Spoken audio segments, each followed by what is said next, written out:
오후 4시에 지식충전쇼 이야기 더 지금 시작합니다.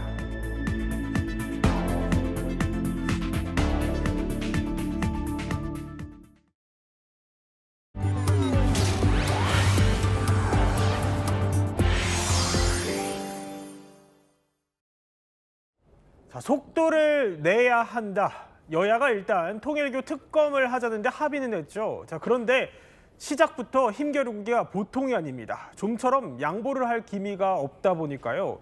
이거 좀 연내 처리가 가능하겠냐 이런 말까지 나옵니다. 통일교 특검은 확정적입니다. 의혹이 중대한데 시간을 끌면 진실은 흐려지고 증거는 사라지게 될 것입니다. 정교 유착의 전모를 하루라도 빨리 드러내겠습니다.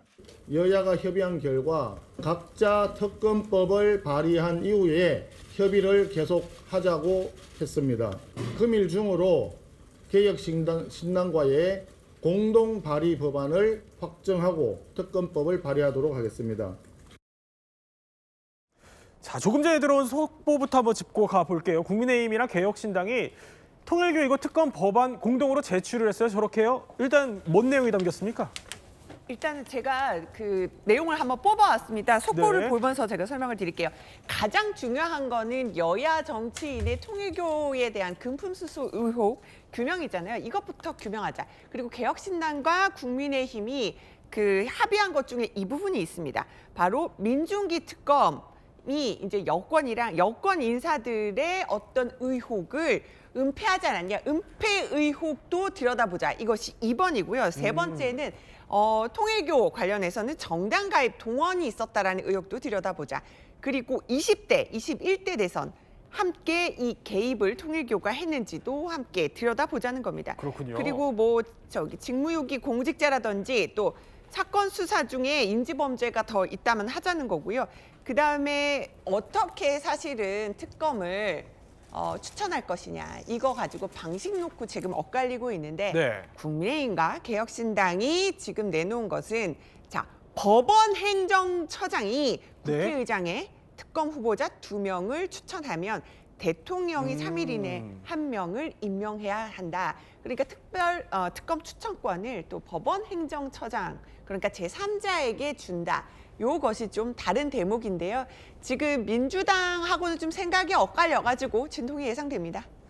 자, 그러니까 일단 핵심은 이거였어요. 그러니까 특검 추천 방식을 놓고 이렇게부터 지금 엇갈리는 겁니다. 보면은요, 민주당은 여야가 각각 1명씩 추천을 하자는 거고 이남희 기자가 좀 설명해 준 것처럼 야권은 법원 행정처가 2명을 추천하자 이겁니다. 자, 그런데 김병기 원내대표가 어제 이런 말을 했어요. 보니까 자, 특검 대통령이 임명을 하는 건데 제3자가 특검 추천하면 이거 되겠냐. 법에서 벗어나는 일은 없다.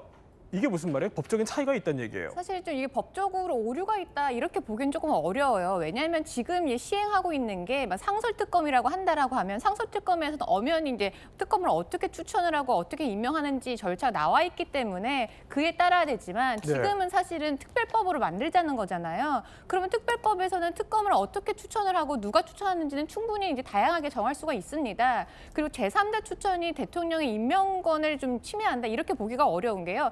예전에도 제3자가 추천했던 이력이 굉장히 많습니다. 그래요? 2003년에 대북 송금과 관련된 특검이 있을 때도 대한변협에서 2명을 추천을 했고요. 2018년에 드루킹 사건이 있을 때도 대한변협에서 또 특검 후보를 추천을 한 적이 있거든요. 네. 그렇기 때문에 제3자가 추천하는 게 법에 위반된다 이렇게 보기는 어렵습니다. 그러니까 제3자가 추천을 해도 법에서 벗어나는 일은 없다고 보시는 거네요, 법조계에서는. 자, 어쨌든 지금도 저렇게 뭐 법안을 제출했지만 저건 개혁신당 국민의힘이 되는 거고 여야가 한참 이제 협상을 하고 있습니다. 해가 곧 바뀌는데 어느 한쪽이 좀 양보를 하겠어요. 양보를 할까요? 네. 일단은 오늘 김병기 원내대표는 속도가 정의라면서 빠르게 하겠다고 했지만은 네. 계속 보면은 그래서 언제 통과시킨다는 건지 어떤 점을 추진하겠다는 건지 구체적으로 말 안 했거든요. 결국 기자들이 물어보니까는 또 민주당 관계자는 연내에는 쉽지 않을 거다 이런 전망까지 나오더라고요. 보면은 지금 제일 중요한 게 특검 추천 놓고 지금 민주당 생각이 완전 다르다는 점입니다. 지금 속보 나가는 것처럼 네. 특검 후보자 지금 2명 추천을 법원 행정처장이 하자고 하잖아요. 근데 민주당은요 이렇게 봅니다. 여야 추천 1명씩 해야 되는 거 아니냐. 그러니까요. 그리고 예. 또 하나는요. 민주당의 사법개혁안을 보면은 지금 법원 행정처를 없애는 방안을 지금 검토하고 있잖아요. 그러니까 법원 행정처장의 추천권을 갖는다는 건 네. 조희대 대법원장의 뭔가 영향력을 필요로 하고 그걸 생각하고 있는데 과연 그걸 줄 수 있겠느냐라는 얘기가 나오는 거죠. 그래서 여야 하나씩 추천해서 골라야 한다. 이 얘기인데 또 국민의힘 쪽에서나 개혁신당 생각은 다릅니다. 아니 민주당 관계자도 지금 논란이 되고 있는데 네. 여야가 민주당과 국민의힘이 추천하면 되겠냐 이렇게 반론하고 있어서 지금 굉장히 충돌하고 있는 상황입니다. 시작부터 쉽지 않은 것 같습니다. 자, 통일교 특검을 둘러싼 두 번째 쟁점은 또 있습니다.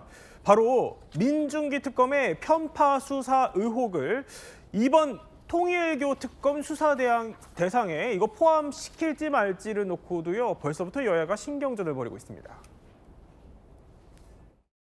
이준석 대표나 그다음에 장종혁 대표가 그렇게 물타기 하면 안 됩니다. 특검의 문제는 저는 별건이라고 봐요. 별건을 묻으면 통일교 게이트 핵심이 벗어나기 때문에 민중기 특검의 야당 표적 수사와 여당 정치인의 통일교 유착 은폐 시도 이는 반드시 수사 대상에 포함되어야 합니다. 그러니까 정리하면 이렇습니다. 키워드로 정리하면 민주당은 민중기 특검까지 지금 수사 대상에 포함하자 이렇게 주장을 하는 건 물타기다라는 거고 야권은요. 아니다. 은폐 의혹이 있기 때문에 이거 반드시 포함되어야 한다라는 입장인 거예요. 법조인으로서 보시기에는 어느 쪽 말이 더 설득력 있나요? 일단 통일교 금품 제공 의혹이 민중기 특검의 수사 과정에서 밝혀졌기 때문에 드러났기 때문에 사실 연관된 사건이라고 볼 수는 있어요. 그래서 법리적으로 포함시키는 데는 뭐 무리가 아니다 이렇게 판단이 됩니다. 그렇기 때문에 결국에는 포함시킬지 아닐지는 결국엔 정치적인 판단의 영역인데요. 그런데 이제 다만 법리적으로 좀 가능하다고 하더라도 이걸 정치적으로 악용하면 안 되겠죠. 그러니까 예를 들면 지금 민중기 특검에 대한 메신저로서 공격을 해서 이 메신저가 수행했던 이 김건희 특검에 대한 결과까지 뭔가 신뢰도를 떨어뜨리기 위해서 민중기 특검을 직무유기에 대해서 포함을 시킨다라고 하면 네. 사실 법리적으로는 가능할지 모르지만 이걸 사실상 정치적으로 악용하는 거고요. 또 하나는 의혹이 있다라고 해서 수사 대상에 반드시 포함을 시키기 위해서는 단순 의혹으로만 사실은 좀 부족하고 좀 구체적으로 이 사건에 대해서 정말 편파 수사를 했다라든지 아니면 이 관련된 뭐 사건 기록을 뭐 은폐했다라든지 이런 좀 구체적인 좀 정황이 있어야지 좀 포함시키자고 할 때 좀 이 그러니까 신뢰도가 이제 늘어나지 않을까 그렇게 생각이 됩니다. 자, 이렇게 통일교 특검의 그 세부 사항부터 여야가 첨예하게 맞서다 보니까요. 이준석 개혁신당 대표는요. 지금 이 상황을 이렇게 지적합니다. 그러니까 민주당이 지연 전략을 쓰는 거 아니냐. 그래서 이제 투쟁까지 나서겠다. 강경 투쟁까지 나서겠다 이러던데 이런 민주당도 할 말이 있을 것 같아요. 일단은 지금 이준석 대표에게 조금 더 제가 풀어드리면은요. 네. 사실은 민주당이 못 받을 거 없다 우리 받는다고 해놓고 속으로는 안 받고 싶은 것 같다라는 게 이준석 대표의 생각으로 보입니다. 그리고요 김성태 과거에 자유한국당 원내대표가요. 자 민주당 드루킹 특검 받으세요 하고 단식하고 그때 뭔가 피습까지 당하고 고생하면서 결국은 민주당이 받았거든요. 그래서 우리는 단식까지 하면서 압박을 할 거야 이런 취지인데요. 그러면서 오늘 국민의힘에서는 이런 얘기까지 나왔어요. 통일교 특검을 패스트 트랙에 태워서 좀 더 빠르게 처리하겠다라는 논평까지 나왔는데 오히려요 민주당에서는 어떻게 반박이 나왔냐면 장윤미 대변인이 아니 패스트 트랙 한다는 거면 오히려 신속법안 330일까지 논의할 수도 있는데 네. 오히려 야당에서 더 지연 전략 쓰는 게 아니냐 이렇게 하면서 오히려? 서로 지금 고비 하나씩 지금 서로 지연 전략이다.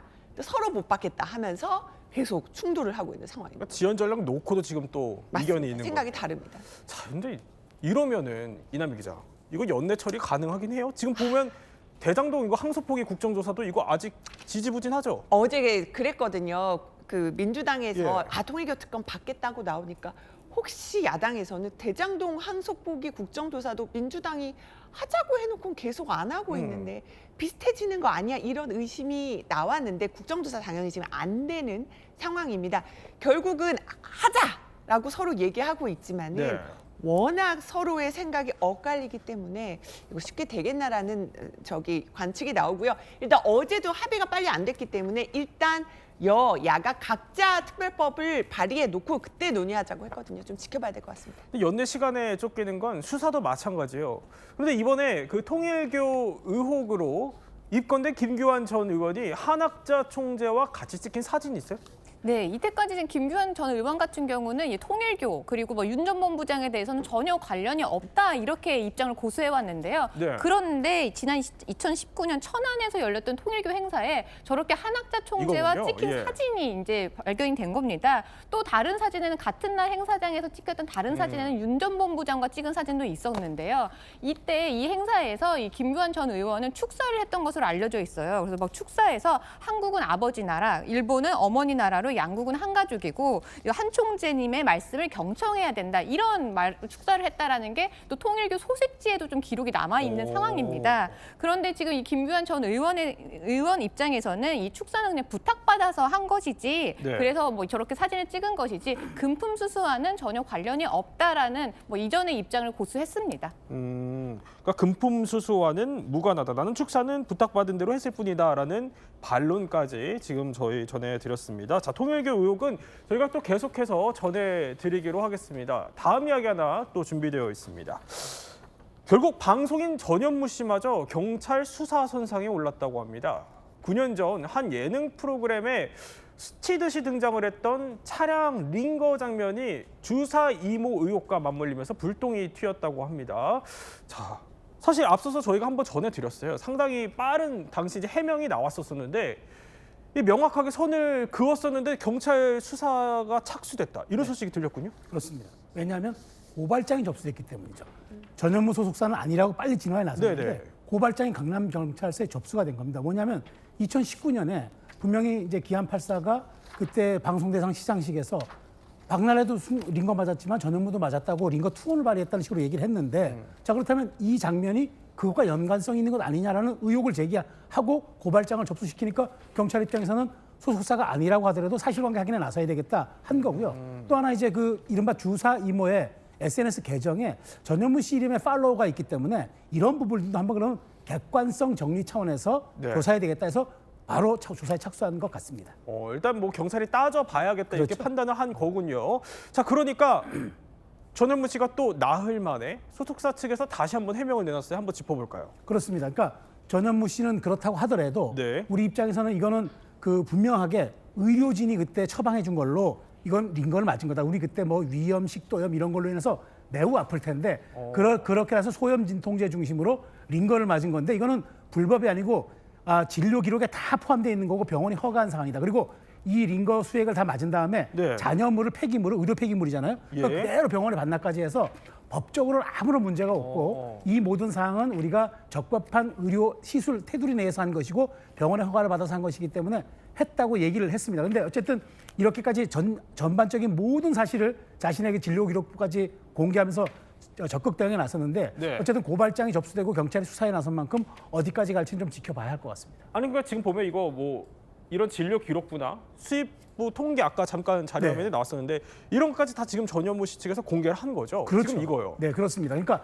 예. 사실 내밀할 수 있는 신상 정보까지 그대로 공개한 거는 이 사태가 일파만파 어디까지 갈지 모르기 때문에 선제적으로 우리가 할 수 있는 모든 자료는 공개하겠다 이런 방침인 것 같습니다. 자, 이렇게 어쨌든 뭐 공개를 한 거 보면은 그러니까 비의료진이 아니라 정말로 이제 의료진의 판단하에 나는 정상 진료를 받았다 이렇게 주장을 하는 것 같아요. 이제 이 부분은 알겠는데 그런데 차량에서 어쨌든 링거를 맞았다 이 부분이 계속 쟁점이었던 거였잖아요. 네, 일단 무면허 의료 행위가 아닌 것은 뭐 저런 증빙 자료로 차라리 해명이 되는 것 같아요. 근데 예. 두 번째가 뭐냐면 병원 밖에서 진료를 받았다라는 거죠. 우리가 진료라고 하는 의료 행위라고 하는 건 단순히 의사와 만나서 의사로부터 처치를 받는 것뿐만이 아니라 링거를 맞기 위해서 주사 바늘을 몸에 꽂고 그리고 주사 맞는 과정에서 의료진이 지켜보고 그리고 그 주사를 제거하는 일련의 행위가 다 의료 행위로 포함이 되거든요. 되거든요. 네. 그래서 처음에 이제 링거 주사를 의료진이 꽂았다 하더라도 차량에서 맞았잖아요. 이건 사실은 병원 밖에서 의료 행위가 이루어진 것이기 때문에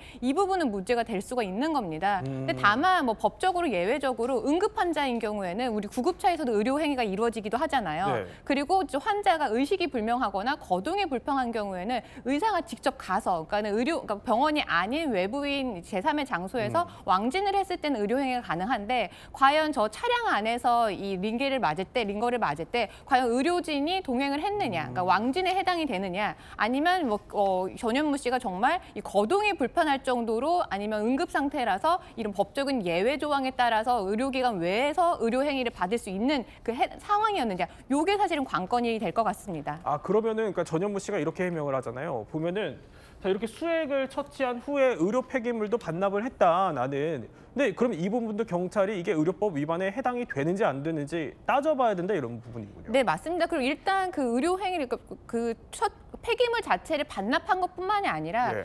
주사 바늘 같은 걸 제거하는 것도 의료진만이 할 수가 있는 거거든요. 그렇기 때문에 주사 바늘을 꽂아주는 건 의료진이 했다고 하더라도 네. 그 부분을 빼서 처리하는 부분에 대해서 만약에 의료진이 하지 않았다라고 하면 네. 이거는 의료법 위반에 해당이 될 수가 있기 때문에 이 부분에 대해서 고발이 들어온 것 같습니다.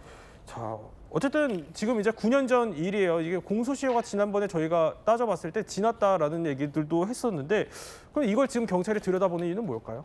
일단 경찰은 공소시효가 지났다고 하더라도 일단 더 추가적인 혐의점이 있는지에 대해서는 밝혀야 되기 때문에 수사를 네. 하게 됩니다. 그래서 공소시효는 아마 이 건에 대해서는 7년이기 때문에 이미 공소시효는 지났다고 하더라도 공소시효가 지났다고 해서 경찰이 전혀 이 수사를 안 할 수는 없는 부분이거든요. 추가적인 혐의점이 있다라든지 아니면 공소시효가 지나지 않은 다른 이런 죄목이 있는 부분, 이런까지 지켜봐야 되기 때문에 수사는 이루어질 것으로 보입니다. 네. 일단은 수사는 뭐 고발이 들어오면은 네. 자동으로 이뤄지기 때문에 그렇죠. 보는 것이고, 예. 또 하나는 지금 보면은 뭐 의사 처방에 따랐다면은 이거는 어디에서 이뤄졌던 또 합법으로 보는 시각도 있기 때문에 조금 더 지켜봐야 될 것 같습니다. 네, 또 전현무 씨 관련된 수사 착수 소식은 저희가 전해드렸지만 더 지켜봐야 된다는 점 짚어드리겠습니다. 자, 그런데 이렇게 파장이 걷잡을 수 없이 여기저기로 확산이 되는 건요, 결국 그 출발점이라고 할 수 있는 건 박나래 씨를 둘러싼 의혹이었죠. 박나래 씨 의혹을 들여다보는 경찰의 수사에도 속도가 붙고 있습니다. 사실관계를 차분히 확인해야 할 부분들이 있어 법적 절차를 진행 중에 있습니다. 그 과정에서 추가적인 공개 발언이나 설명은 하지 않도록 하겠습니다. 이 선택은 누군가를 비난하거나 책임을 따지기 위한 것이 아니라 감정과 개인적인 판단을 배제하고 절차에 맡겨 정리하기 위한 판단입니다. 자, 그런데 박나래 씨 역시 한 차례 경찰 조사를 이미 받았다, 이런 보도가 나왔더라고요. 게다가 박나래 씨가 전 매니저들을 상대로 추가 고소까지 진행했다고 하던데, 이번엔 왜 고소한 거예요? 일단은 다시 한번 정리를 해보겠습니다. 박나래 씨가요, 지난 19일 날 고소인 자격으로 네. 비공개 조사를 받았어요. 저 공갈 미수 혐의로 바로 전 매니저들을 이제 고소를 했는데, 저거는 허위 주장으로 거액의 금전을 매니저들이 요구했다. 그래서 비공개로 조사를 받았어요. 피해자가 아니라 고소인 자격이었기 때문에 비공개 조사를 받을 수 있었습니다. 그런데 여기에다가 지금 네. 박나래 씨 측이 주장하는 것은 또 매니저들이 횡령 협의를 했다는 겁니다.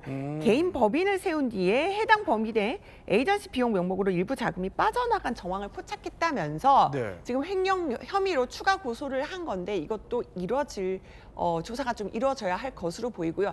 다만 매니저 측은 이것들이 다 허위다라고 밝히고 있고, 또 조사 마친 다음에 추가 대응을 하겠다고 밝힌 상황입니다. 그러니까 이 부분도 서로 지금 주장이 서로 엇갈리는 부분이기 때문에 또 경찰 조사를 지켜봐야 될 것으로 보입니다. 네, 또 연예계를 휩쓸고 있는 의료 의혹과 관련해서는 저희가 수사 상황을 계속 전해드리도록 하겠습니다. 다음 이야기는 산업계 소식 하나 준비했습니다. 크리스마스를 앞두고 삼성 반도체의 심장을 그것도 공개로 방문했습니다. 누구냐? 바로 삼성전자 이재용 회장 얘기인데요. 자, 보면은 방진복 입고 R&D 시설을 직접 점검을 합니다. 이렇게요. 바로 이재용 회장 모습인데, 어제 그 삼성 반도체 심장인 여기가 뭐 화성 캠퍼스랑 기흥 캠퍼스를 연쇄적으로 간다고 하는데 어제는 좀 평소와 달랐다고요? 이게 달랐던 것을 예. 두 가지 포인트로 볼 수 있을 것 같아요. 당연히 저기 회장이니까 사업장 찾는 건 당연한 거잖아요. 근데 이제까지는 한 캠퍼스에 한 곳만 들러서 한 2~3시간 정도 그냥 비공개로 조용히 다녀오는 것들이 많았는데 이번 같은 경우는 어제 찾았을 때요. 이제 기흥 반도체 캠퍼스 가고요. 그다음에 화성 캠퍼스 가고요. 이런 것들을 거의 그 종일 걸렸는 데다가 연쇄 방문으로 했고 저렇게 방진복을 입고 지금 일정을 둘러보는 모습도 이렇게 이례적으로도 공개를 한 겁니다. 그렇군요. 그러니까 지금 보면 이렇게 돼 있잖아요. 자신감 회복 시그널. 네. 최근에요. 삼성전자 주가도 많이 올라왔잖아요. 많은 분들 좀 요즘은 좀 환하게 웃으시는 예. 분들 많은 것 같아요. 최근에 이제 원래는 삼성전자가 굉장히 그 AI 관련된 반도체는 좀 SK 하이닉스에 뒤진다 이런 얘기도 했는데 최근에 엔비디아 평가도 굉장히 좀 좋게 나왔다라는 보도도 나오기도 했거든요. 그러니까 여러 가지로 어떤 자신감을 내비친 행보가 아니냐 이렇게 또 산업계에서 해석이 나오고 있습니다. 지금은 뭐 자신감 회복의 시그널 아니냐라는 거예요. 근데 올 초만 해도요. 이게 읽어보면 삼성다운 저력을 잃었다. 죽느냐 사느냐의 문제에 직면했다. 전 분야에서 경쟁력이 훼손됐다. 도전은 없고 현상 유지에 급급하다. 사실 이게 뭐 이 회장이 쓴 말이 맞나 싶을 정도로 굉장히 뭐 말 하나하나가 뼈가 아플 정도의 말이었는데 당시 어떻게 들으셨어요? 그러니까 그때 당시 이제 원래 이재용 회장의 이미지는 온화하고 그다음에 부드러운 카리스마라는 표현을 많이 썼는데 네. 저때 워딩들을 보면은 위기의 삼성으로 한마디로 추격할 수가 있으니까 저력을 잃었고 죽느냐 사느냐의 문제에 직면했고 우리의 경쟁력은 도대체 뭐냐 그리고 왜 현상 유지에 급급하냐 앞으로 나가지 않느냐 저때 상황을 보면 이해가 돼요. 왜냐하면 대만의 TSMC라는 세계 굴지의 반도체 기업이 있잖아요.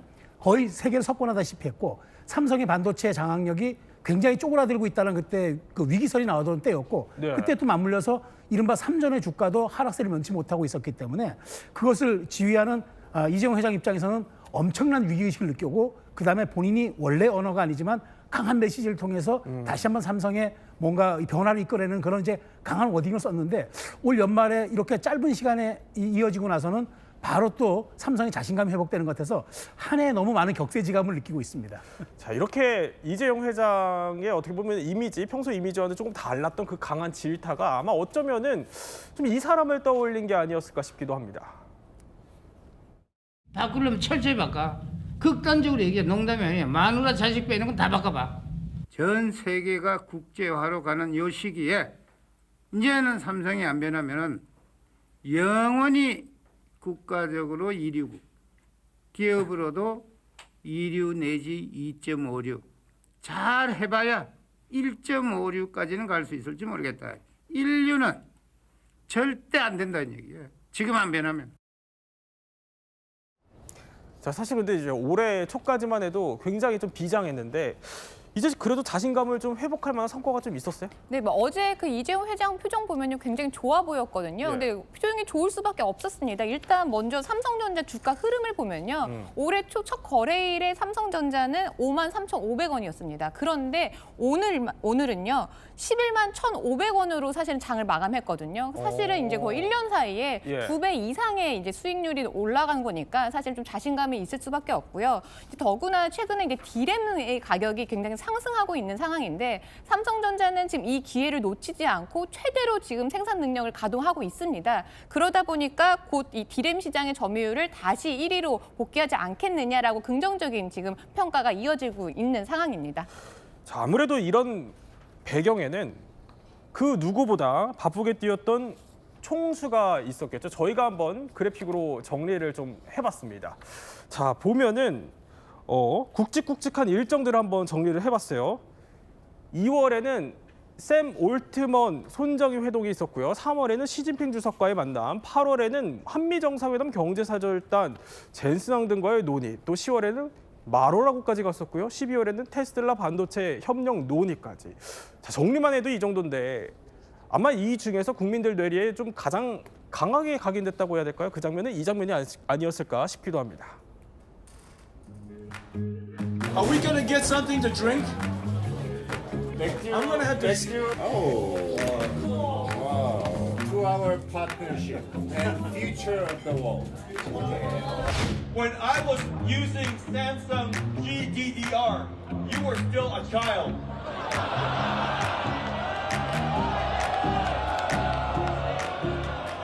It's true. He's so young. Young and arrogant. 아니, 근데 저는 이게 기억나요. 그때 몰려든 사람들한테 아니 왜 이렇게 아이폰 맞냐 이러면서 농담도 하고 그랬었는데 이런 모습 많이 보여서 그런지 요즘 젠지라고 불리는 그 세대가 꼽은 올해 리더 압도적인 1위였어요. 그렇습니다. 우리가 젠지 세대라고 하면 이제 1997년부터 2012년에 태어난 이른바 이제 디지털의 가장 강한 세대를 우리가 얘기하는데 여기 이제 우리가 이제 이 세대를 대상으로 설문조사를 3,000여 명 정도를 해가지고 했는데 압도적으로 52%로 이재용 회장이 1위를 했어요. 근데 저는 놀라운 게 그 내용이 더 중요합니다. 왜 이재용 회장이 이렇게 높은 평가를 받았을까? 그러니까 이 G세대들은 실력, 전문성을 먼저 보고요. 두 번째가 소통 능력을 보는 거예요. 그래서 소통 능력, 그리고 이제 명확한 목표, 비전과 제시. 그러니까 단순히 나를 따르라는 리더십이 아니라 너와 함께 하겠는데 내가 가고자 하는 곳이 여기야. 함께 가주겠어? 라면서 끊임없이 소통을 하는 거죠. 그런 점들을 매우 높게 샀다는 측면에서 앞으로 이재용 회장의 리더십은 아버지였던 이건희 회장의 리더십과는 조금 다른 형태의 그런 이른바 좀 유연한 리더십을 통해서 삼성의 제2의 도약을 이끄는 그런 과정으로 가지 않을까 저는 그렇게 봅니다. 네, 또 연말에 주목받는 이재용 회장의 리더십 얘기 한번 살펴봤습니다. 다음 이야기는요, 해외로 한번 가보도록 하죠. 미국 트럼프 대통령이 중국의 해양 굴기를 꺾겠다고 나섰습니다. 뭘로 꺾냐? 바로 자신이 좋아하는 황금으로 꺾겠다고 합니다. 가장 크고 가장 견고한 함정을 만들겠다는 구상인데 그 파트너로 우리나라 이 기업을 콕 집었습니다.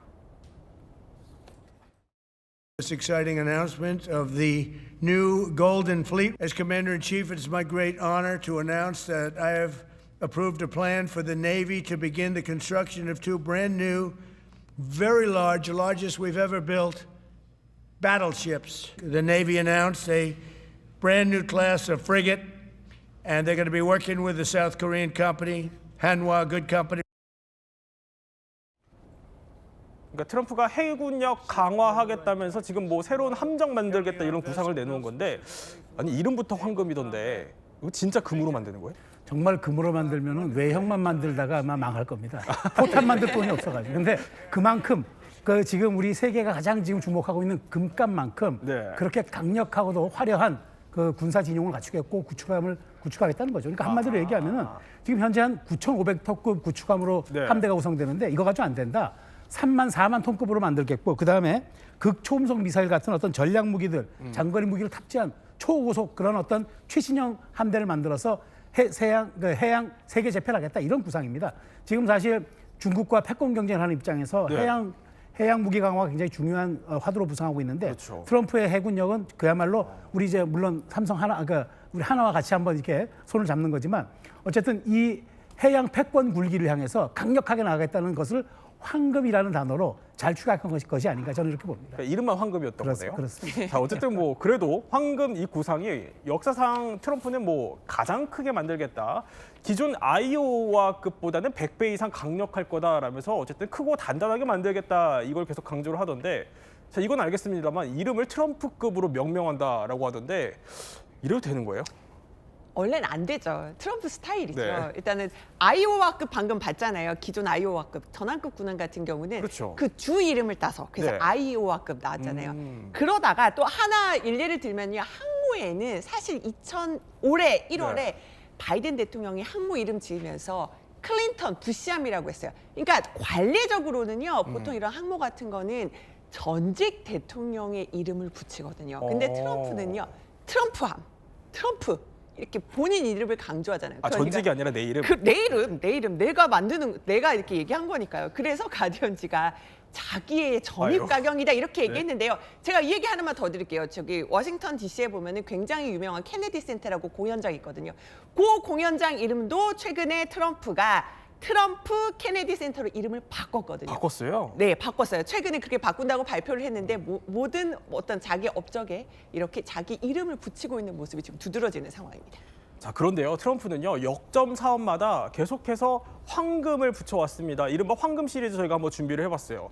보면은 이거 미사일 잡겠다라면서 방어 체계를 황금동, 무로 했었고 이민 받아주겠다라고 하면서 황금 카드 내세웠고요. 이번에는 그런데 황금 함대를 내세운 건데 이건 이제 우리나라 기업이랑 같이 하자는 거잖아요. 뭘 정확히 같이 하자는 거예요? 네, 일단 이 황금 함대의 구체적인 전략이 뭐냐면요. 네. 대형 구축함에 호위함, 그러니까 프리깃이라고 보이는 이런 배들을 같이 이제 합치겠다라는 건데. 뒤에 좁으니까. 그런데 저 프리깃의 건조를 네. 우리나라 기업과 함께 하겠다라는 겁니다. 그리고 콕 집어서 한화를 언급을 했는데요. 네. 그러다 보니까 사실 우리나라 입장에서는 좀 반가운 소식일 수밖에 없는데요. 그리고 트럼프가 연설에서 협력국을 언급한 거는 오직 우리나라뿐이라고 합니다.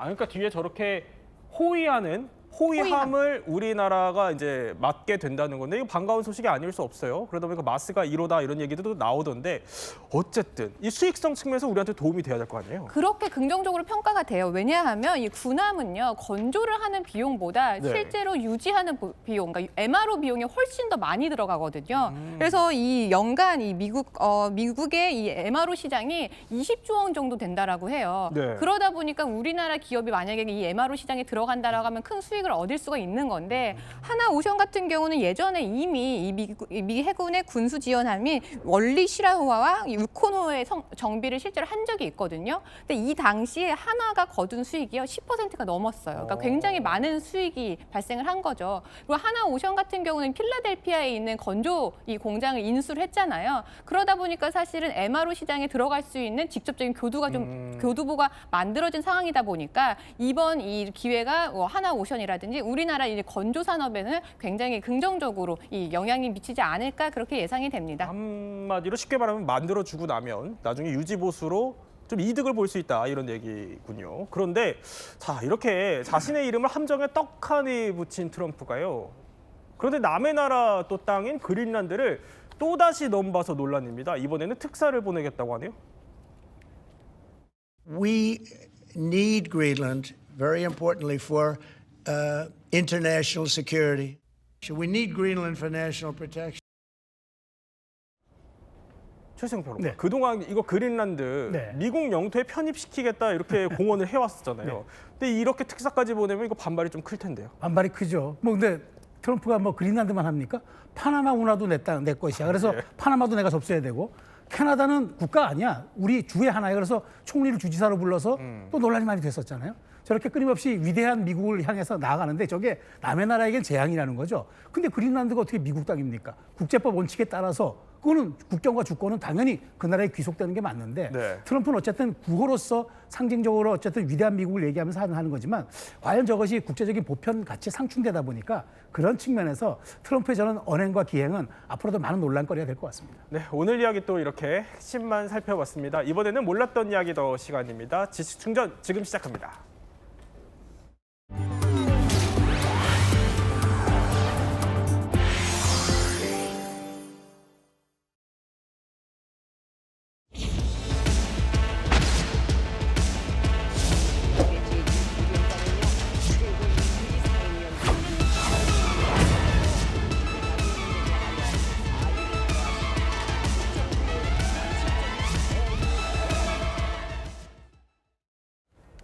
최근에요, 김정은이 그야말로 광폭행보를 보이고 있습니다. 곳곳에 지방을 돌아다니면서 뭐 공장도 방문을 하고요.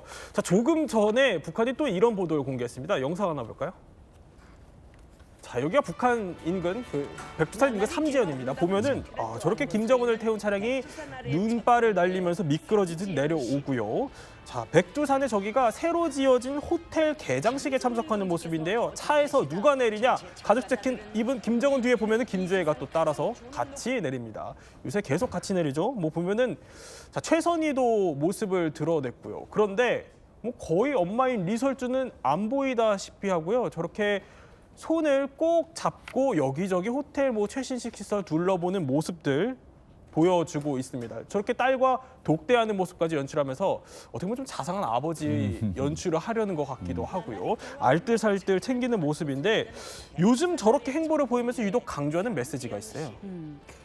요즘 김정은이 각종 연설과 현지 지도를 통해서 강조하는 게 10년만 더, 앞으로의 10년을 강조하고 있습니다. 이것은 단순하게 경제계획 주기가 아니라 권력의 시간표로 볼 수가 있는데 김정은이 9차 당대를 앞두고 자신의 통치 이막, 그러니까 김정은 이후까지 염두에 둔 체제 안정을 동시에 고민하고 있는 것이 아니냐. 이 지점에서 김주혜의 존재를 빼놓고 보기 어렵습니다. 국정원도 지난해 김주혜를 유력한 후계자 가능성을 언급했잖아요. 네. 그래서 단순히 동반 공개를 넘어서 후계자 수업이 진행일 가능성을 공식적으로 시사한 바 있습니다. 김정은이 후계 문제를 아예 노골적으로 건드리고 있는 게 아닌가라는 이야기인데요.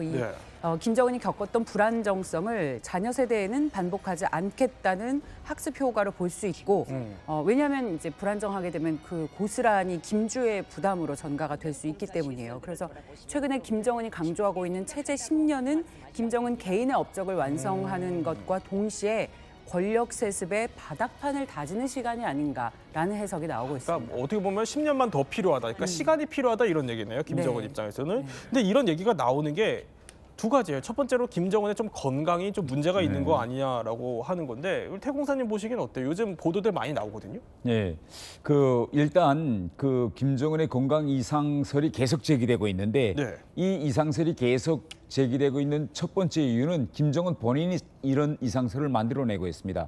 이제 화면이랑 보시면 알겠지만 김정은이가 지금 키가 한 170cm인데 몸무게는 지금 사진상으로는 한 140kg 정도 나간다고 합니다. 그러면 170cm의 키를 가진 사람이 한 70kg 정도가 돼야 정상인데 140kg라는 것은 2배 이상의 지금 몸무게를 가지고 있죠. 그리고 저렇게 동영상이랑 우리가 가끔 가다 보면 오래 걷지를 못합니다. 현지에 나가서 걷다가는 의자를 바로 가져다 주면 의자에 앉아서 이야기하고 또 계단을 올라갈 때 본인 자체가 대단히 이제 숨을 헐떡이는 이런 이제 모습을 보면서 외부에서 볼 때는 이거 건강에 좀 이상이 있지 않느냐 이런 이상설이 이제 끊임없이 제기되고 있고 거기에 플러스 알파로서 최근에 너무 조급하게 지금 딸을 지나치게 많이 내세우고 있지 않느냐. 그러니 김정은이가 원래 생각했던 그런 권력 승계 시간표가 좀 당겨지는 거 아니냐. 이런 문제가 끊임없이 지금 제기되고 있는 거죠. 그런데 최근에 저 국정원이 또 파악한 바로는 크게 뭐 건강에 문제가 없는 것 같다, 다시 뭐 회복한 것 같다 이런 얘기도 하던데, 근데 김정은이 걱정할 만한 게 또 있어요. 뭐냐면은 이거는 최근에 국정원 보고에도 나왔었던 거예요. 암살 위협을 느끼고 있다라고 하던데요. 네, 최근에 이제 특히 우크라이나에서 이제 북한군이 가서 현지에서 싸우면서 드론에 대해서 북한이 많이 당했는데 이 드론에 대해서 김정은이가 대단히 두려워했는데 실제 드론이 김정은이 집무실 상공에까지 들어갔다는 거 아닙니까? 북한 자체가 인정했어요. 평양까지 들어왔었다. 그래서 김정은이 지금 느끼고 있는 것은 만약 드론이 평양 김정은의 집무실 위에까지 들어가는 정도라면 이미 순간에 김정은의 동선이 포착돼서 드론의 공격 대상이 될 수 있다는 걸 본인이 인정했거든요. 북한 통신 자체가. 그래서 지금 저 사진에서 보는 것처럼 자기 지금 경호부대가 들어가서 지금 가장 김정은이 신임하는 특수부대 사격 현장에서 저 총구가 어디를 겨냥하는가 보십시오. 뒤에 경호원들이 저 총구는 바로 북한에서 지금 사격 연습을 하고 있는 군인들을 향하고 있는 이미 순간에 어떤 일이 있을 수 있으니 총구는 항상 누구를 겨냥하고 있느냐. 그 누구를 향해서도 방심할 수 없다. 저 방아쇠에 지금 저 사진을 보면 이 손가락이 방아쇠 안에 들어가 있어요. 지금. 이걸 놓고 보면 지금 대단히 이제 김정은이가 불안해하고 있는 이런 상황이다라는 걸 우리가 저 직감적으로 저 사진 한 장을 통해서도 알 수 있는 것입니다. 아니 그런데 사실 저런 현장을 가기가 쉽지가 않은 게 최고 지도자 입장에서는 순간적으로 어떤 군인이 저 상황에서 총기를 나한테 겨누거나 이럴 수도 있는 상황인데 당연하죠. 원래 북한은 행사장에 절대 총기와 총탄을 가지고 못 들어갑니다. 그런데 저거는 총탄을 놓고 질지 사격 연습을 하는 사격 훈련장이 아닙니까? 그러니까 이 총관에 탄알이 있습니다. 이 총구가 조금만 각도를 돌리면 김정은한테 갈 수 있죠. 각도 돌리는 순간에 사살할 수 있도록 뒤에서 경호원이 총구를 저렇게 딱 겨누고 있는 거죠. 그러니까 그만큼 어쨌든 나에 대한 위협이 많기 때문에 저런 경호를 강화하겠다는 의지까지 보여줄 정도로 김정은이 어떻게 보면 좀 떨고 있을 수 있다 이런 얘기인데 내부 상황이 심상치 않은 기류가 또 포착된 게 하나 더 있어요. 이제 저 장면인데 이게 지금 북한 열병식에 지금 저게 특수기동대라고 지금 나왔습니다. 특수기동대. 저게 뭔가면 만약 북한에서 그 어떤 폭동이 일어난다면 저 특수기동대가 즉시에 달려들어서 그 폭동을 진압한다는 거예요. 그래서 북한 이춘혜 아나운서가 이 폭동 진압 부대를 뭐라고 표현했는가 하면 서슬 푸른 칼날이라고 했습니다. 그 누구도 나타나면 바로 친다. 이렇게 앵커가 이 폭동 진압 부대가 지나갈 때 이야기했는데 만약 북한이 김정은이가 이야기하는 것처럼 내부가 단결되어 있다면 저런 폭동 진압 부대가 항상 칼을 들고 있다는 걸 북한 주민들에게 사전에 보여줄 필요가 없는 거죠. 그래서 저렇게 열병식을 통해서 폭동 진압 부대를 북한 주민들에게 공개하고 있는 걸 보면 내부에서도 김정은이가 대단히 심상치 않은 그 어떤 조짐을 느끼고 있는 것으로 판단됩니다. 그러니까 저런 정황들만 봤을 때는 김정은이 위협을 느끼고 있다는 건데 자 그런데 이런 상황에서 미국의 북한 전문 매체 38노스라는 곳이요 주목할 만한 분석 기사가 하나 나왔어요. 네, 미국의 이 싱크탱크이자 북한 전문 매체 이 38노스에서 최근에 이제 김정은이 유고 시에 과연 그 권력들의 승계는 어떻게 될 것인가라는 이 가상의 시나리오를 좀 내놨습니다. 이 기사를 보면은요. 그동안에는 이 3김식 승계 모델이라 그래서 김일성, 김정은, 김정일, 김정은으로 이루어졌던 요 승계 구도가 있지 않습니까? 이런 식으로 이 승계가 될 가능성은 적다라고 좀 보고 있어요. 왜냐면 이 지금 뭐 북한의 상황이나 뭐 이런 뭐 인터넷 같은 게 연결이 돼서 뭐 이런 정보들을 습득하는 그런 부분에서 더 이상 1인 체제는 조금 어렵다라는 뉘앙스를 풍겼고요. 그렇다면 어떻게 될 것이냐? 1호 권력, 말하자면 김정은의 이 권력을 일정 부분을 이 엘리트, 주변의 엘리트들한테 좀 분산시키는 말하자면 약간 기업형이죠. 기업도 분명히 뭐 총수는 있지만 그분이 뭐 모든 걸 다 결정하는 건 아니잖아요. 그래서 약간 좀 기업식으로 앞으로 이제 권력 승계가 될 가능성이 있다. 이렇게 보고 있었습니다. 자 그러면은 우리가 여러 가지 뭐 시나리오들을 짚어봤어요. 실제로 이제 국정원 분석도 있고 뭐 건강 이상설 아니면은 암살 가능성 뭐 여러 가지 때문에 김정은의 유고 사태를 우리도 대비하자는 차원에서 한번 짚어보도록 하죠. 자 그 가능성 첫 번째 이럴 수 있다는 겁니다. 권력이 어디로 가냐? 물론 당연히 생각나는 건 혈통승계일 것 같습니다. 그러니까 권력이 좀 순조롭게 이양되는 그런 전개일 텐데 역시 이 사람을 빼놓을 수 없겠죠. 오늘 백두산에도 데려간 바로 김주혜예요. 김주혜 승계설을 일단 어떻게 보세요? 저는 대단히 지금 현 시점에서 보면 김주혜로 완전히 지금 가닥이 잡혀지고 있다고 봅니다. 그런 것 같아요. 최근에 요 며칠 동안에 북한이 내놓고 있는 여러 사진들을 보면 이제는 서열내서 김주혜를 후계자로 공식 띄우는 이런 사진 정치가 완전히 구도를 잡혀가고 있다. 저는 이렇게 판단됩니다. 네. 사진들을 한번 볼까요? 아까 꼽아주셨던 사진들이 있죠. 자 이런 사진들도 그렇고 저렇게 박수치고 있는 사진은 좀 특이점이 있나요? 지금 보면 앞서 나가는 것 같기도 하고. 원래 김주혜가 김정은하고 이제 많이 같이 다니는데 일단 사진을 내보낼 때는 그 중에서 하나씩 다 검열해서 내보내는데 지금 저 사진은 김주혜가 김정은보다 한 발 앞서서 나가고 있는 이런 사진이 한 장이 아니라 하루에 석 장을 내보냈습니다. 이렇게 김주혜가 앞서 있는 사진. 그다음에 더 기가 막힌 사진이 이제 뒤에 나오겠는데요. 바로 왜 김주혜가 저렇게 앞서 나가고 있느냐. 그러면 사진 각도를 사진 촬영 기자들이 어떻게 잡고 있느냐라는 사진까지 의도적으로 내놨는데 바로 저 사진입니다. 지금 김정은과 김주혜가 지금 걸어가고 있는데 이설주가 다른 간부들은 좀 자제하고 좀 기다리자 저 사진이 끝날 때까지 이렇게 자제시키고 세 개 방향에서 사진을 찍는 거를 또 드러내 위에서 찍습니다. 그리고 저 입구에 보십시오. 입구에서 지금 사람들이 나오려는 거를 못 나오게 그 간부들이 나오는 걸 지금 한 사람이 막고 있고 이설주가 뒤에 간부들이 사진에 나오지 못하도록 이설주가 막고 있는 가운데 세 개 방향에서 김정은과 김주혜만을 사진 찍는 이런 모습이 오늘도 나왔어요. 그렇군요. 그래서 이걸 보면 북한에서 지금 현재 김주혜를 후계자로 굳히기 위해서 사진 정치를 하고 있다. 바로 이게 오늘 사진입니다. 오늘도 저렇게 드론으로 내리 찍은 사진을 공개했는데요. 김주혜와 김정은을 중심에 놓고 사진 찍고 뒤에 간부들이 사진 촬영이 끝날 때까지 기다리는 모습을 위에서 찍어서 계속 내보내고 있습니다. 바로 저 사진입니다. 저렇게 간부들이 나가지 못하고 사진 촬영이 끝날 때까지 기다리고 있죠. 그러니까 마치 무슨 영화 촬영장에서 네. 배우만 찍고 스태프들은 약간 빠져 있는. 예, 그러니까 이거 보니까 이제는 촬영 기자들에게 그런 권한을 준 것 같아요. 누가 앵글에 잡히면 잠깐만 좀 기다려 주십시오라고 하면 간부들이 움직이다가도 딱 서서 촬영이 끝날 때까지 기다렸다가 또 같이 움직이는 이런 동선이 계속 지금 나오고 있습니다. 바로 저 사진처럼. 그렇군요.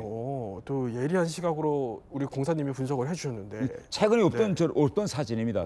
저렇게 사진을 찍겠지만 이렇게 우리가 사진을 찍습니다라는 걸 또 찍어서 또 북한 주민들에게 보여주는. 이렇게 봐라, 우리는 요즘 이러고 있다. 이러고 있다. 예. 근데 태 공사님, 이것도 궁금합니다. 이제 북한 내부 권력을 누구보다 잘 아실 테니까 김주애가 만약에 이제 권력 이양이 된다고 쳐요. 그러면 어떤 절차를 거쳐서 어떤 시뮬레이션이 상상됩니까?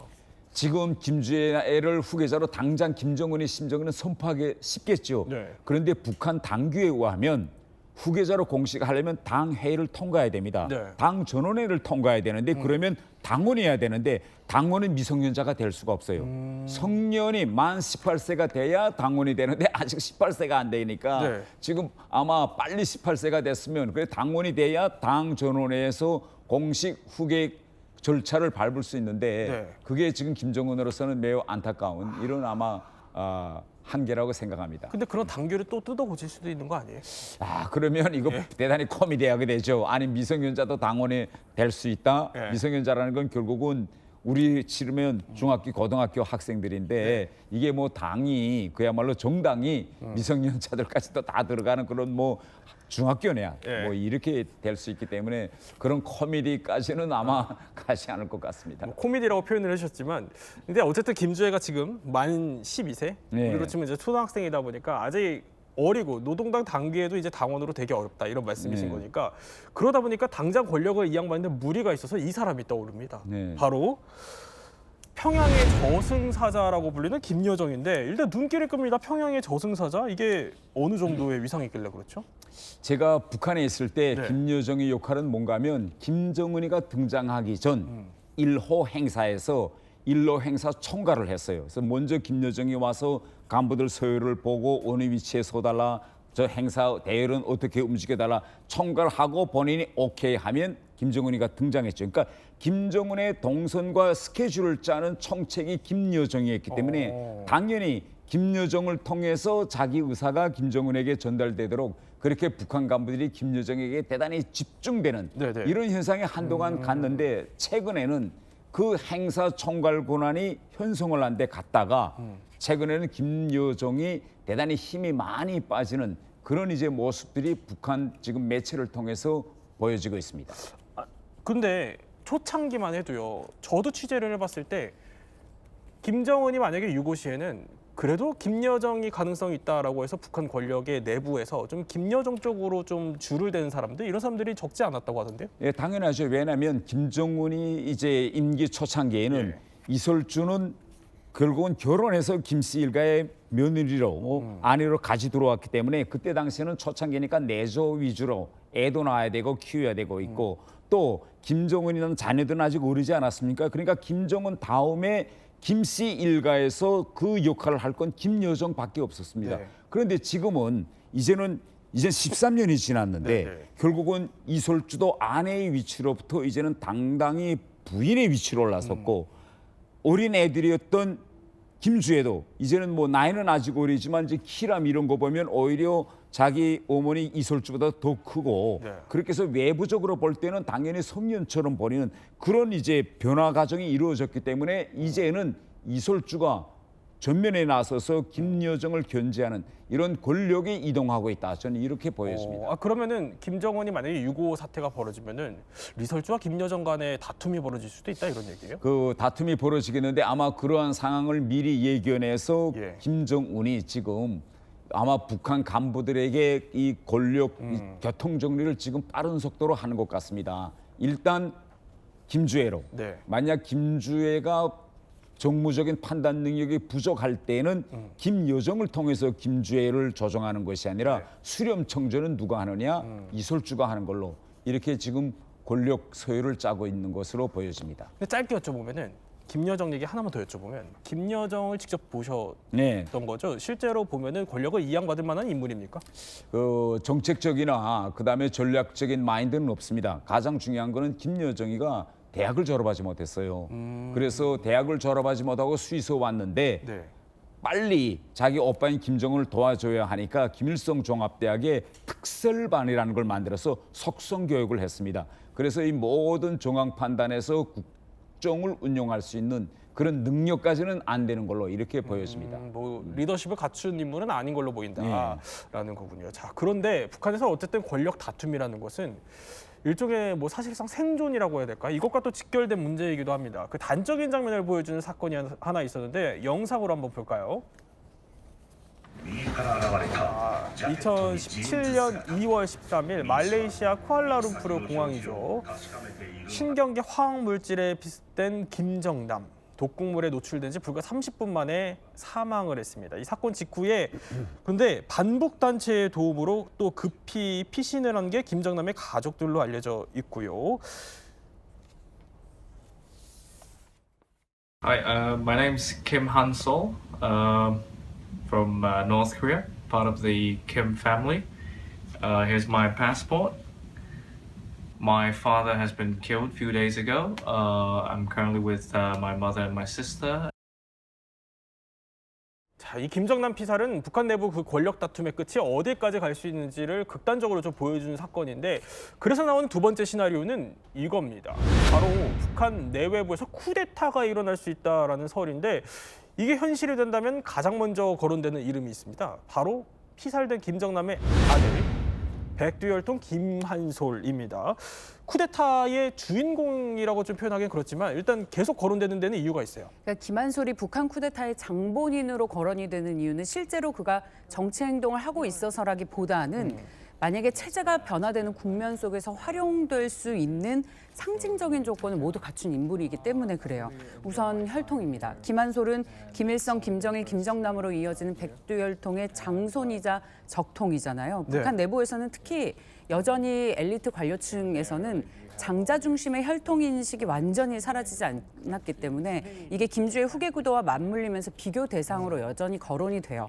두 번째는 체제가 붕괴될 경우에 북한이 급변 사태가 발생할 경우에 서방과 망령 세력이 비장의 카드로 내세울 수 있는 상징적인 인물이기 때문에 네. 평양에서 긴장을 하고 있는 거거든요. 그러니까 그가 쿠데타를 직접 실행한다기보다는 쿠데타 이후의 질서를 정당화시킬 수 있는 인물에 가깝기 때문에 네. 평양이 긴장하고 있다고 볼 수 있습니다. 그 김정남이 사망한 직후에 김한솔이 유럽으로 은신하는 과정에서 서방의 정보기관이 도와줬다는 얘기가 계속 있잖아요. 그렇죠. 예. 특히 CIA가 관여했다는 정황들이 곳곳에서 나왔는데 이건 사실 여부를 떠나서 이른바 서방의 보호를 받는 백두혈통이라는 이미지 자체가 북한 정권 입장에서는 그 자체로 상당히 위협 요소입니다. 그러니까 김한솔은 보이지 않지만 살아있는 변수다. 김한솔의 존재 자체가 평양의 권력 핵심에 지속적인 긴장감을 주고 있다라고 해석할 수 있겠습니다. 자, 특히 그 김한솔이 이제 뭐 쿠데타나 혹시 뭐 그 이후의 상황을 수습할 수 있다 이런 가능성을 높이는 그 이유는 바로 그 뒤에 이 단체가 있다라고 알려지기 때문입니다. 자유조선의 건립을 선언한다. 이 임시정부는 북조선 인민을 대표하는 단일하고 정당한 조직임을 선언한다. 조선은 자유로워야 하고 자유롭게 될 것이다. 자유조선을 위하여. 아니 일단 촬영 장소가 좀 많이 낯이 익어요. 그렇죠. 저기는 이제 서울 종로 탑골공원이고요. 저 영상이 공개된 것이 2019년 3월 1일입니다. 네. 탑골공원 3월 1일이라면은 떠오르는 게 있죠. 1919년 3.1운동이 바로 떠오르잖아요.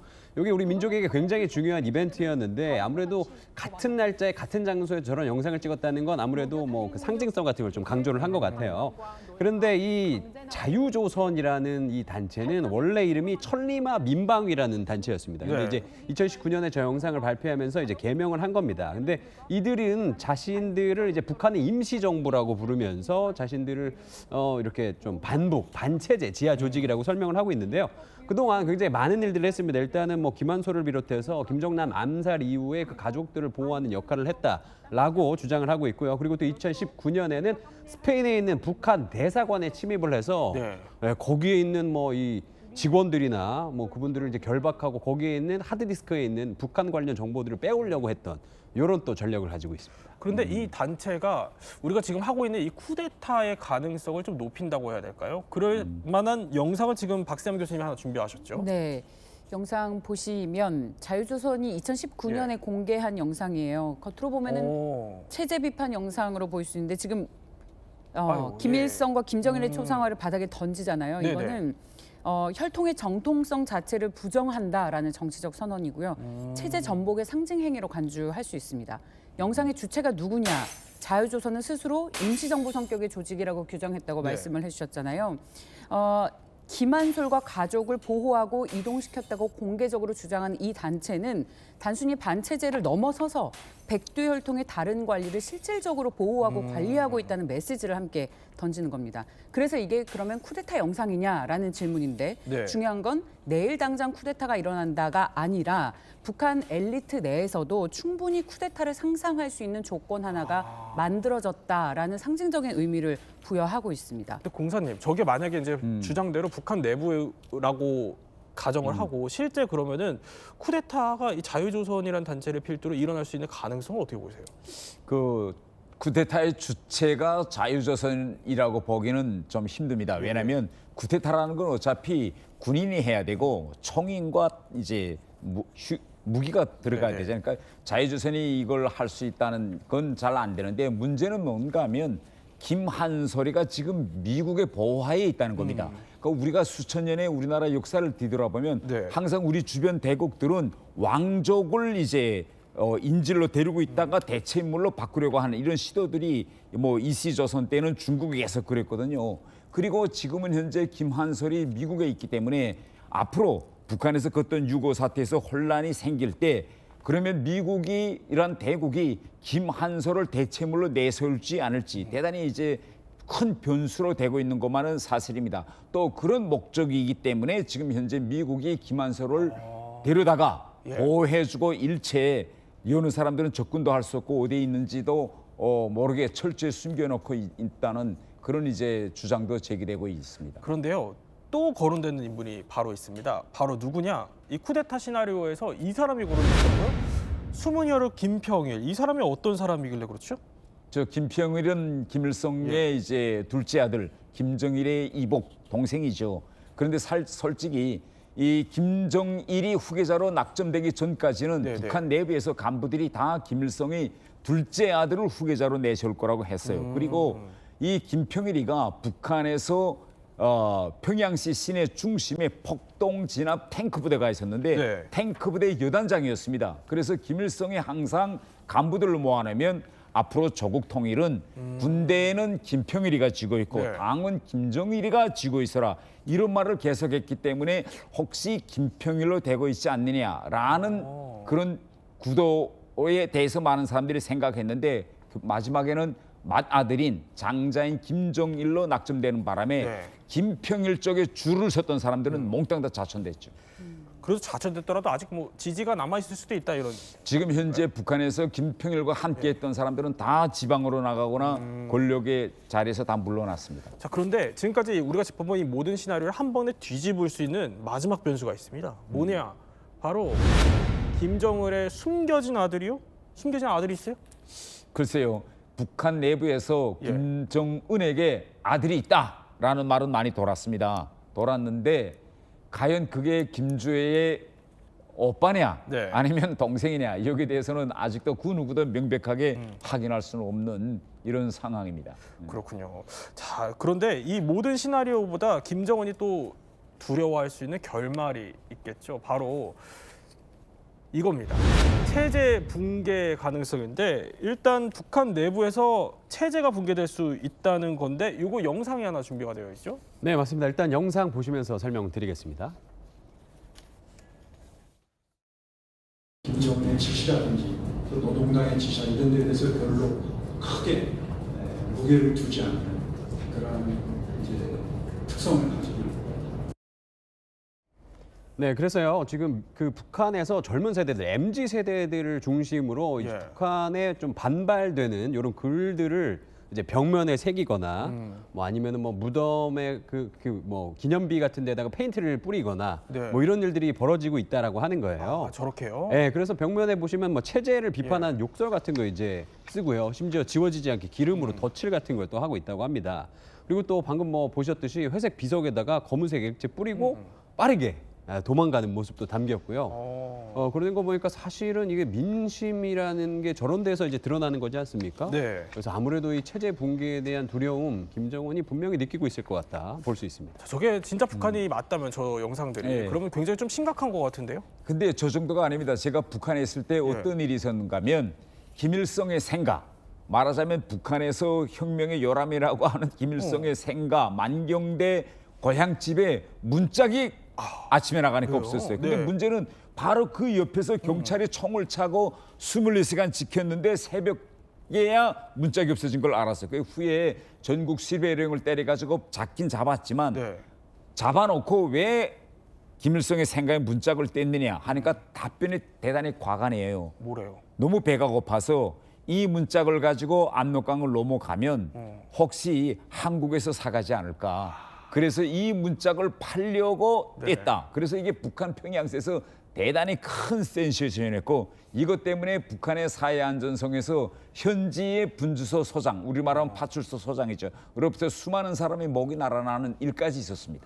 근데 게다가 지금 우크라이나 파병 문제도 있어서 이거에 대한 민심 위반도 상당할 것 같은데요. 대단합니다. 얼마 전에 이제 북한에서 우크라이나에 가서 지뢰를 제거하고 1000여 명의 공병부대가 돌아왔는데 8월 달부터 공병부대가 가서 지뢰를 제거했는데 저 영상에서 나오는 것처럼 저렇게 상위 군인들도 나왔고 지뢰 과정에 죽은 군인이 9명이 나왔습니다. 그런데 그 훈장 수여식에서 그 부모들이 완전히 오열하고 울고 아들이 돌아달라고 소리치는 그 영상이 북한 TV에 의해서 공개됐는데 아마 저렇게 젊은 나이에 총알바지로 외국에 가서 죽거나 저렇게 상위 군인이 돼가지고 오는 저런 시스템에 대해서 과연 어느 정도 북한 주민들이 지지할까. 이에 대해서는 저는 이제 앞으로 이것이 큰 체제 위협 요인으로 될 것 같습니다. 네, 또 세 분과 함께 김정은 이후의 북한 권력 승계 시나리오 한번 저희 짚어봤습니다. 저희는 60초 후에 뵙겠습니다. 앞서 국민의힘과 개혁신당이 오늘 오후 제출한 통일교 특검법 중 법원행정처장이 특검 후보 2명을 국회의장에게 추천하는 것으로 자막이 잘못 나갔습니다. 국회의장이 아니라 대통령에게 추천하는 걸로 법안이 제출되었다는 점 바로 잡아 전해드립니다. 자, 이야기 더 내일도 오후 3시 50분 저희와 함께 지식 충전해보시죠. 시청해주신 여러분 고맙습니다.